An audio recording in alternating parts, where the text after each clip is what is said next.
পাঙ্গাস মাছ অনেকের কাছে পছন্দের, আবার অনেকের কাছে খুবই অপছন্দের। অনেকে এই মাছটা কিন্তু খেতে চায় না, তবে এই মাছটাও কিন্তু অনেক মজা করে রান্না করা যায়। এখানে আমি মাছগুলোকে ভালোভাবে ধুয়ে পরিষ্কার করে নিয়েছি।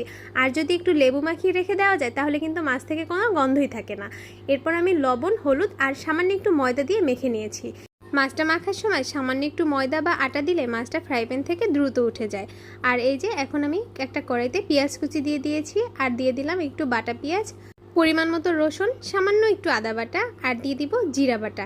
এরপর মশলাটাকে তেলের মধ্যে ভালোভাবে একটু ভেজে নিয়ে লাল মরিচের গুঁড়া আর হলুদের গুঁড়া দিয়ে দিলাম।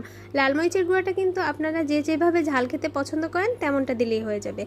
মশলাটা ভালোভাবে কষিয়ে পরিমাণ মতো পানি দিয়ে দিয়েছি, আর পানিটা যখনই বলক চলে আসলো এ পর্যায়ে আমি ভাজা মাছগুলো দিয়ে দিলাম।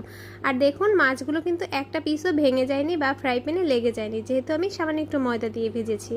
আর এই যে এখন দিয়ে দিলাম একটু কাঁচামরিচ উপর থেকে।